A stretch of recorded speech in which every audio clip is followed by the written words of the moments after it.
देखो कल अपना लोग धातु और अधातु, धातु और अधातु के गुणों के बारे में जाने थे। किसके आधार पर? भौतिक गुणों के आधार पर नहीं। आज जानेंगे रासायनिक गुणों के आधार पर। देखो भौतिक गुणों के आधार पर धातु और अधातु के बीच जो है अंतर बताए थे कल। तो धातु और अधातु के भौतिक गुणों के आधार पर अंतर पर क्या था बताए थे। धातु क्या होते हैं? धातु में जो है आघात वर्धनीय तन्य होता था। धातु में आघात वर्धनीय तन्य होता था, लेकिन वो धातु में आघात वर्धनीय तन्य नहीं होता था। धातु में चमक होता था, वो धातु में चमक नहीं होता था। धातु कठोर, धातु जो है क्या होता था? धातु कठोर होता था और वो धातु मुलायम होता था। उसके बाद धातु विद्युत और उष्मा के सुचालक होते थे। धातु विद्युत और उष्मा के सुचालक होते थे और वो धातु धातु को पीटने पर एक विशेष प्रकार का आवाज मतलब ध्वनि निकलता था, टन टन का नहीं। वो धातु को पीटने पर विशेष प्रकार का ध्वनि नहीं निकलता था नहीं। इसके द्रव्यनांक धातु का द्रव्यनांक और क्वथनांक उच्च होते थे और धातु का द्रव्यनांक और क्वथनांक निम्न होते थे। तो थोड़ा सा घर में जाकर के एक बार अच्छा से रिवाइजिंग कर लेना है नहीं।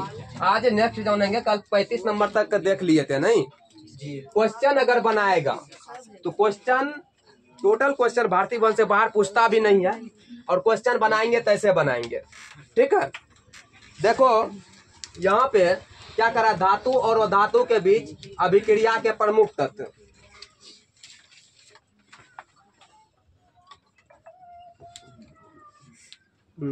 देखो कह रहा है धातु और अधातु के बीच अभिक्रिया के जो प्रमुख तत्व थे, इसका प्रमुख तत्व निम्नलिखित था। पहला जो है धातु धातु से अभिक्रिया कर, धातु धातु से अभिक्रिया करके क्या बनाते हैं? आयनिक यौगिक बनाते हैं नहीं। धातु धातु से अभिक्रिया करके आयनिक, धातु और अधातु, धातु देखो धातु अधातु से अभिक्रिया कर, धातु और धातु से अभिक्रिया कर आयनिक यौगिक बनाते हैं। क्या बनाते हैं? पहला तो धातु और धातु के जो प्रमुख जो गुण होता है क्या है? धातु और एक रहेगा धातु और एक रहेगा अधातु। अगर दोनों अभिक्रिया करेगा तो आयनिक यौगिक बनाएगा। क्या बनाएगा? आयनिक यौगिक बनाएगा। यह ऑब्जेक्टिव भी निकाल सकता है। धातु और धातु के बीच अभिक्रिया करके बनाते हैं। ठीक है, वहां दे देगा ऑप्शन आयनिक यौगिक, उसके बाद दे देगा सहसंयोजक यौगिक, उसके बाद दे देगा बंधन भी दे सकता है, एकल बंधन, और इनमें से कोई नहीं ऐसा भी दे सकता है। तो ध्यान में रखना, धातु रहेगा एक, धातु में जैसे सोना चांदी लोहा ये सब देखे धातु, और एक रहेगा अधातु। वो धातु में जैसे हाइड्रोजन था, ऑक्सीजन सब था, ये सब था। एक धातु रहेगा और एक अधातु रहेगा, तो दोनों अभिक्रिया करके आयनिक यौगिक बनाएंगे। क्या बनाएंगे? और दूसरा देखो कह रहा है अधातु अधातु से अभिक्रिया करके सहसंयोजक यौगिक बनाते हैं। धातु अधातु धातु यह क्या है? अधातु अधातु से नहीं, अधातु अधातु से अभिक्रिया करके सहसंयोजक। अगर दोनों अधातु ही रहेगा, दोनों अधातु ही रहेंगे तो सहसंयोजक यौगिक बनाएगा। क्या बनाएगा? सहसंयोजक यौगिक बनाएंगे। उसके बाद तीसरा देखो कह रहा धातु परस्पर किसी धातु से अभिक्रिया नहीं करता है, यानी कि धातु धातु से अभिक्रिया करेगा, वो धातु धातु से अभिक्रिया करेगा। वो धातु धातु से अभिक्रिया करके क्या बनाएगा? सहसंयोजक यौगिक बनाएंगे। क्या बनाएंगे? सहसंयोजक यौगिक बनाएंगे। लेकिन धातु धातु से अभिक्रिया नहीं करेगा। दोनों अगर धातु ही रहेगा तो दोनों धातु से अभिक्रिया नहीं करेगा। अगर तुम चाहेगा कि एक ले ले हम सोना और एक बगल ले ले चांदी, दोनों का अभिक्रिया कराना चाहेगा तो अभिक्रिया वो नहीं करेगा। ये रूल होता है, ये तीनों रूल को याद रखना। ठीक है, जब भी अभिक्रिया करेगा तो धातु और धातु से अभिक्रिया करेगा, और उसके बाद वो धातु और धातु से अभिक्रिया कर लेंगे। अगर दोनों धातु अगर अभिक्रिया करा रहा है, दोनों धातु से, तो वह अभिक्रिया करबे नहीं करेगा। ये रूल ही है। ठीक है, फिर देखो यहाँ क्या कर रहा है? तात्विक अणु। क्या कर रहा है? तात्विक अणु क्या होते हैं? तो यहाँ पे देखो लिखे हैं तात्विक अणु ऐसा अणु जिसके सभी परमाणु एक ही तत्व के हो। ऐसा अणु जिसके सभी परमाणु एक ही तत्व के हो उसे क्या कहेंगे? तात्विक अणु कहेंगे। ऐसा अणु जिसके सभी परमाणु एक ही ग्रुप का हो, एक ही तत्व का हो, उसको क्या कहेंगे? तात्विक अणु कहेंगे। जैसे हाइड्रोजन हो गया, ऑक्सीजन हो गया, क्लोरीन हो गया, O3PO4, उसके बाद एसिड, ये सब क्या है? तात्विक अणु है। क्या है? तात्विक अणु है। देखो एक तरह से देखेगा तो सभी एक प्रकार का गैस है। क्या है ये? सभी गैस है। नहीं, तात्विक अणु में ये एग्जाम्पल याद रखना तुमको। यहाँ से ऑब्जेक्टिव ले लेगा, कह देगा इनमें से तात्विक अणु है। हो सकता है 2 नंबरा में नहीं पूछे, कह देगा इनमें से तात्विक अणु है, तो फिर दिक्कत हो जाएंगे। अगर ये ऑप्शन याद नहीं रहेगा, ये इसका डेफिनेशन भी याद रखना है। ये एग्जाम्पल बहुत इंपॉर्टेंट भूमिका निभाता है। यही एग्जाम्पल में से कोनो एग्जाम्पल धर देगा वहां पे। नहीं तो तात्विक अणु अगर ध्यान में रखना, ऐसा अणु जिसके सभी परमाणु क्या होते हैं? एक ही तत्व के, वो उसे क्या कहेंगे? तात्विक अणु कहेंगे। जैसे हमें ये लिख ही दिए हैं C2O2 Cl2 O3 PH4। उसके बाद देखो यौगिक अणु किसे कहते हैं? उदाहरण दीजिए। वे अणु यौगिक अणु के बारे में बोल रहा है, तो कह रहा है वे अणु। यौगिक अणु में क्या आएंगे? वे अणु जिसमें भिन्न भिन्न तत्व के परमाणु मौजूद हो। जैसे यहाँ पे देखो एक पोटेशियम है तो एक क्लोरीन है। इसमें सब में देखो तो ये सब एक ही अति का है, तत्व का। ठीक है, इसमें अलग अलग तत्व के हैं, अलग अलग तत्व। जैसे पोटेशियम है, पोटेशियम क्लोराइड, पोटेशियम क्लोराइड, और क्या है? Magnesium chloride CO2। एक बात ध्यान में रखना, यौगिक के बारे में पहले तुमको जानना है। यौगिक होता क्या है, पहले यौगिक को जानना है। 9th वाला क्लास में भी तुम सब जब केमिस्ट्री पढ़ा होगा तो उसमें भी यौगिक मिलता है। तो यौगिक और तत्व जो रहेंगे वो सिंगल रहेंगे।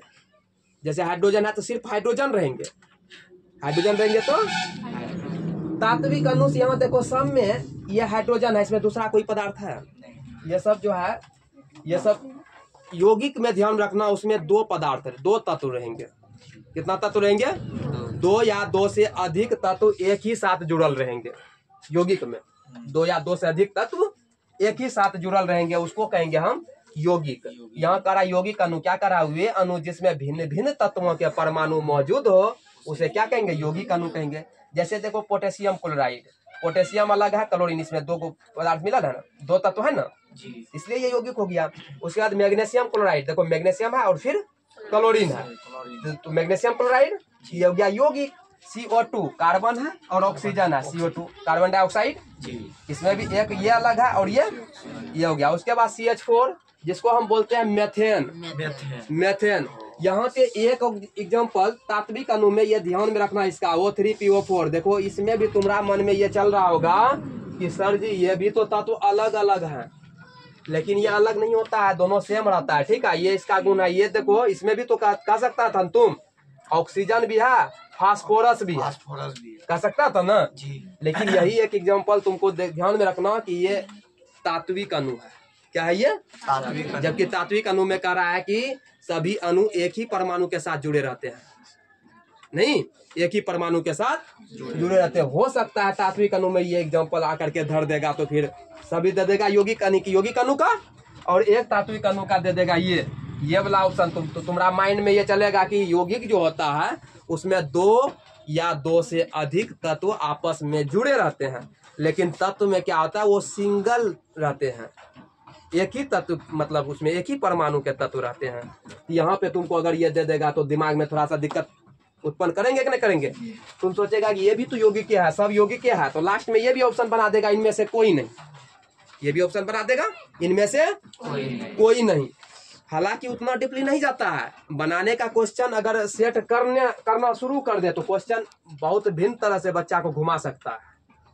सभी दे देगा तुमको यौगिक का और ये दे देगा तात्विक का, और तुम्हारे मन में चलेगा कि सर जी बताया था एक ही तत्व मौजूद हो तो वो तात्विक अणु होगा, लेकिन यहाँ पे सब में तो दुधु मतलब तत्व का समूह है, इसमें ऑक्सीजन फास्फोरस है, ये भी यौगिक हो गया, और इधर भी जितना भाई यौगिक, लेकिन ये यौगिक नहीं है। ध्यान में रखना O3PO4 जो है वह तात्विक अणु है, थोड़ा ध्यान से।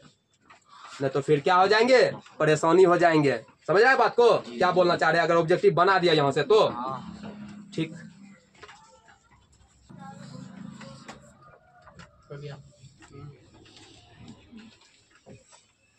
देखो, करा रासायनिक गुणों के आधार पर धातु और अधातु के बीच अंतर को बताना है।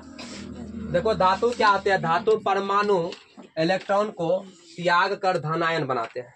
धातु परमाणु अणु को त्याग करके धनायन। देखो, धातु के बाह्यतम कक्षा में 1, 2 और 3 इलेक्ट्रॉन रहते हैं। धातु के बाह्यतम कक्षा में 1, 2 और 3 इलेक्ट्रॉन होते हैं, जिसके कारण ये क्या करते हैं? त्याग देते हैं, त्यागेंगे। जब तक धातु त्यागेंगे नहीं तो फिर अभिक्रिया भी नहीं करेगा, ये रूल है। तो धातु के बाह्यतम कक्षा में 1, 2, 3 इलेक्ट्रॉन होने के कारण ये क्या करते हैं? इलेक्ट्रॉन को त्याग करके धनायन बनाते हैं। अरे किसी को दिया तो ये धनायन तो हुआ, धनायन बनाते हैं। और लेकिन वो धातु क्या करते हैं? किसी से लेता है, ग्रहण करता है नहीं, क्योंकि इसके बाह्यतम कक्षा में 4, 5, 6, 7 इलेक्ट्रॉन रहते हैं। 4, 5, 6, 7 इलेक्ट्रॉन रहते हैं, जिसके कारण ये क्या करते हैं? किसी से कर्ज ले लेते हैं। तो कर्ज ले लेना मतलब ऋण आयन में घुस जाना, ऋण में घुस जाना। इसलिए यह जो है अधातु का जो परमाणु होता है वह इलेक्ट्रॉन को ग्रहण कर ऋणायन बनाते हैं। क्या बनाएंगे? ऋणायन बनाएंगे। उसके बाद कह रहा है इसके ऑक्साइड भास्मिक होते हैं। क्या होते हैं? इसके ऑक्साइड भास्मिक होते हैं। धातु के ऑक्साइड क्या होंगे? भास्मिक होंगे। और वो धातु का ऑक्साइड जो होता है क्या होगा? अम्लीय होगा। धातु का ऑक्साइड भास्मिक होगा। धातु का ऑक्साइड क्या होगा? भास्मिक होगा, लेकिन वो धातु का ऑक्साइड अम्लीय होंगे, ध्यान में रखना। उसके बाद देखो क्या कर रहा है, ये तनु अम्ल से अभिक्रिया कर हाइड्रोजन गैस मुक्त करेगा। धातु जो है अम्ल से अभिक्रिया करके, अम्ल से जैसे हो गया हाइड्रोक्लोरिक अम्ल हो गया, नाइट्रिक अम्ल हो गया, ये सब से कोई भी अम्ल हो तो अम्ल से, तो अम्ल जानता है जिसका पीएच 7 से कम होता है अम्ल होता है, तो वो अम्ल से अभिक्रिया करके हाइड्रोजन गैस को मुक्त करेगा। धातु अम्ल से अभिक्रिया करके क्या बनाएंगे? मुक्त करेगा, हाइड्रोजन गैस को मुक्त करेगा। करा यह जो है ना अम्ल से अभिक्रिया ही नहीं करता है, वो धातु अम्ल से अभिक्रिया ही नहीं करता है। ध्यान में रखना, धातु अम्ल से अभिक्रिया करके हाइड्रोजन गैस को मुक्त करेंगे।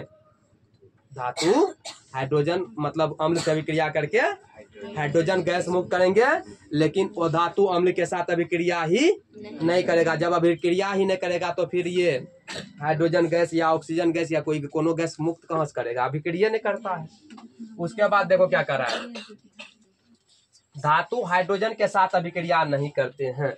धातु जो है हाइड्रोजन के साथ अभिक्रिया नहीं करते हैं। धातु हाइड्रोजन के साथ अभिक्रिया नहीं करते हैं, लेकिन यह जो है ना हाइड्रोजन से अभिक्रिया कर क्या बनाते हैं?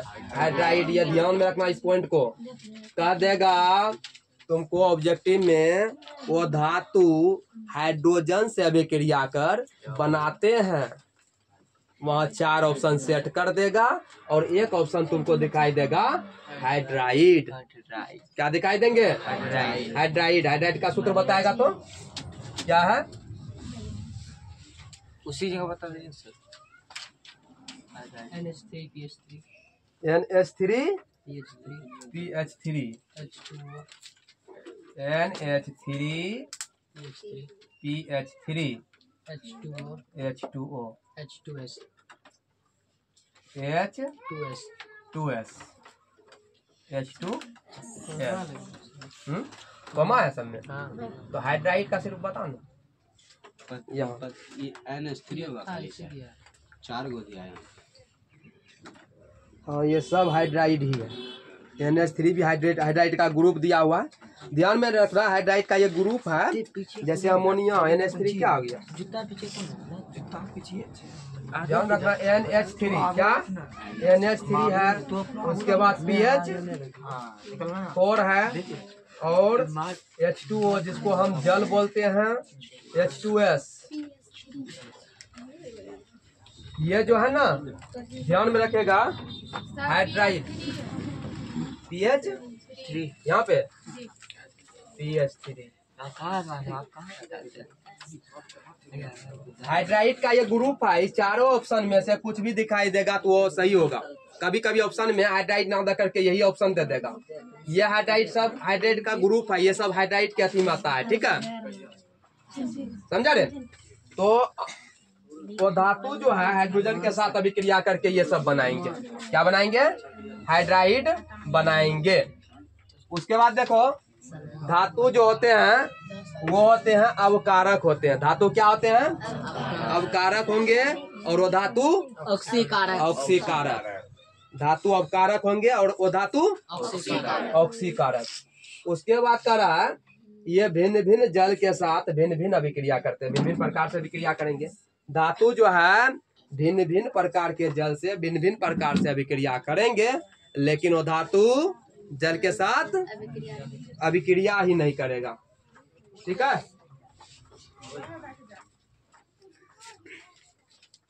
मिटा दे।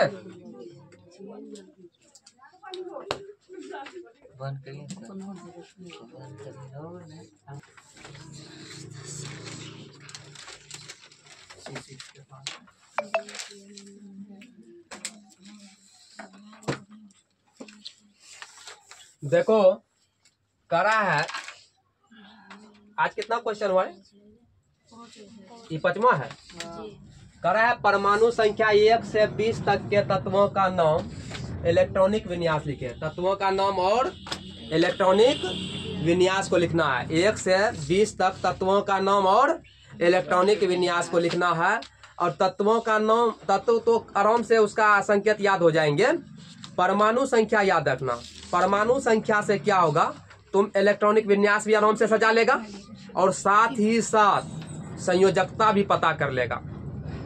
संयोजकता भी पता कर लेगा। ध्यान में रखना 1 से 20 तक जो लिखा है इससे सॉलिडता ऑब्जेक्टिव वहां से झलकेगा। कह देगा सोडियम का संकेत होता है। इतना नॉर्मल कभी कभी पूछ देता है कि एकदम भौचक रह जाएगा। इतना आसान भी तो जो पढ़ा है उसके लिए भी आसान रहता है, जो नहीं पढ़ा है तो उसके लिए तो हार्डे रहेगा। तो देखो कह रहा है 1 से 20 तक के तत्वों का नाम और इतना तो खाली याद रखो 20 तक, बाकी तो है 118, उतना अंदर नहीं जाना, सिर्फ 20 तक तुम किसी तरह याद करना, इससे कम हो जाएगा। देखो कह रहा है हाइड्रोजन। हाइड्रोजन का संकेत क्या होता है? H होता है। हाइड्रोजन का संकेत क्या होता है? कहीं बोल देगा हाइड्रोजन का संकेत तो H, ये जितना भी लिखा है सबका संकेत है। क्या है ये सब? संकेत है। हाइड्रोजन H और इसका परमाणु संख्या कितना होता है? 1 होता है। हाइड्रोजन का परमाणु संख्या कितना होगी? 1। तो 1 क्या है? तो ये प्रथम कक्षा में ही एडजस्ट हो जाएगा। देखो इसमें एक ट्रिक होता है 2n²। क्या होता है? कक्षा जैसे K L L M N, ये कक्षा होते हैं। ये प्रथम कक्षा है, इसका सूत्र होता है 2n²। तो प्रथम कक्षा में जो इलेक्ट्रॉन रह सकता है, कितना इलेक्ट्रॉन रहेगा? देखो 2 प्रथम कक्षा है, कक्षा की संख्या कितना है? 1 है। कक्षा की संख्या कितना? 1। ये नंबर ऑफ कक्षा है, नंबर ऑफ कक्षा, ये जो दिखाई दे रहा है ये कक्षा है। 1 का स्क्वायर करेगा तो 1 के 2 एकम 2। उसके बाद दूसरा कक्षा में जो आएगा 2 गुना 2 का स्क्वायर, 2 4 गुना 8 इलेक्ट्रॉन रह सकता है। इसमें जो है तीसरा कक्षा है, ये देखो प्रथम कक्षा हो गया, दूसरा कक्षा हो गया, तीसरा कक्षा हो गया, चौथा कक्षा हो गया। तो 2n² मतलब 3 का स्क्वायर, 3 3 9 18 इलेक्ट्रॉन रह सकते हैं। लेकिन कुछ रूल होते हैं। क्या होते हैं? रूल होते हैं। जैसे यहाँ पे तुम बात उठा सकता है सर जी तीसरा कक्षा में यहाँ जैसे 8, यहाँ पे तीसरा कक्षा में तो रह सकता है 18, लेकिन 8 क्यों है? तो इसका रूल होता है चौथा। तो देखो 2n² तो 2 गुना 4 का स्क्वायर, 4 चौक 16 गुना 32। उसके बाद SPD ऐसा भी कक्षा चलता है। देखो SPD क्या लिखे हैं? हाइड्रोजन का संकेत क्या होगा? H होगा। परमाणु संख्या कितना? 1। अगर देखो एक ही पे ये एडजस्ट हो गया है। अगर हाइड्रोजन का संयोजकता पूछेगा तो कितना होगा? अंतिम कक्षा में इलेक्ट्रॉन देखना कितना उसको लेना पड़ रहा है या देना पड़ रहा है। नहीं, कितना वो एक है तो ये तो इसका संयोजकता एक के हो जाएगा। क्या होगा?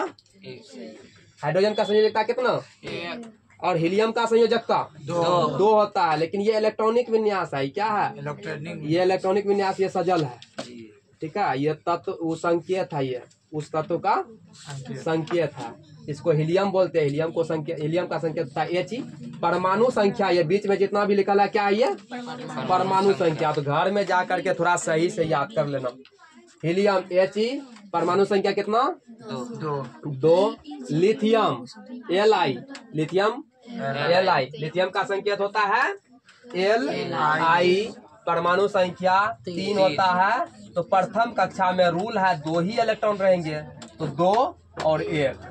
अगर कहीं यहाँ से ये भी क्वेश्चन बना देगा कि लिथियम का संयोजकता कितना होता है, लिथियम का संयोजकता कितना होता है, तो लिथियम का संयोजकता 1 होंगे। कितना होगा लिथियम का संयोजकता? 1 होगा। बेरिलियम Be, बेरिलियम Be, परमाणु संख्या कितना होता है? 4।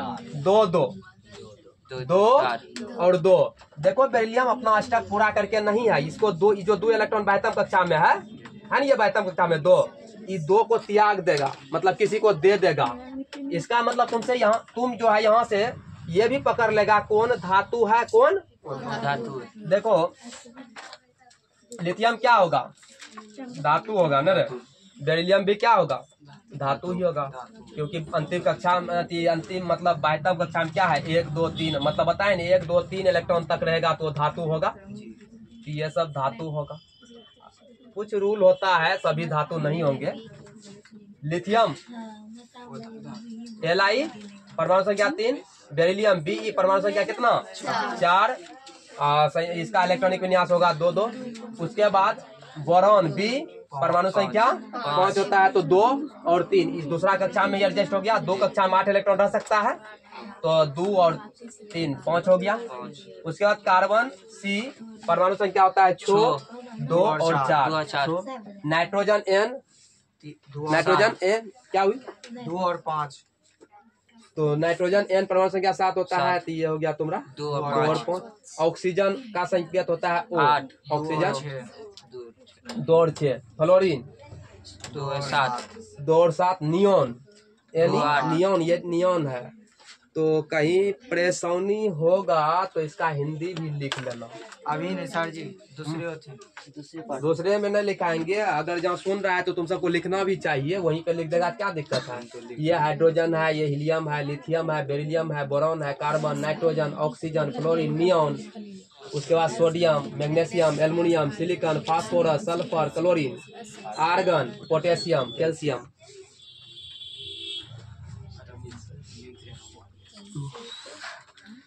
चलो सुन के लिख लेगा, ठीक है? बोली दिया। हाइड्रोजन हुआ, hydrogen, helium, lithium, beryllium, boron, carbon, nitrogen N, oxygen O, fluorine F, neon Ne, sodium Na, magnesium Mg, aluminium Al, silicon Si, phosphorus P, sulphur S, chlorine Cl, argon Ar और potassium K, calcium Ca। ये इसका परमाणु संख्या है, इधर electronic विन्यास सजल है। ठीक है, तुमको डायरेक्टली पूछेगा कि पोटेशियम का परमाणु संख्या होता है, तो परमाणु संख्या कितना हो जाएगा? 19। इलेक्ट्रॉनिक विन्यास पूछेगा तो ऐसा ऑप्शन में सजल रहेगा। ज्यादातर जो सोडियम का पूछल है, किसका? सोडियम का अधिकतर बार बोर्ड एग्जाम ने क्वेश्चन पूछा है कि सोडियम का संकेत तथा परमाणु संख्या, इलेक्ट्रॉनिक विन्यास। तो सोडियम का संकेत ये पूछा था, सोडियम का संकेत होता है, तो सोडियम का संकेत क्या होता है? Na। सोडियम का क्या होता है? Na। अगर इलेक्ट्रॉनिक विन्यास पूछेगा तो 2 8 1। अगर इलेक्ट्रॉन सोडियम का संयोजकता पूछेगा तो कितना? 1। बीच वाला क्या? 11 ये 11 जो है, ये परमाणु संख्या, ये है परमाणु संख्या। इधर जो है इलेक्ट्रॉनिक विन्यास है।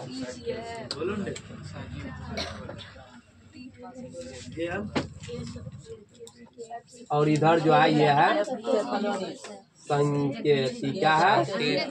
संकेत है। ठीक है।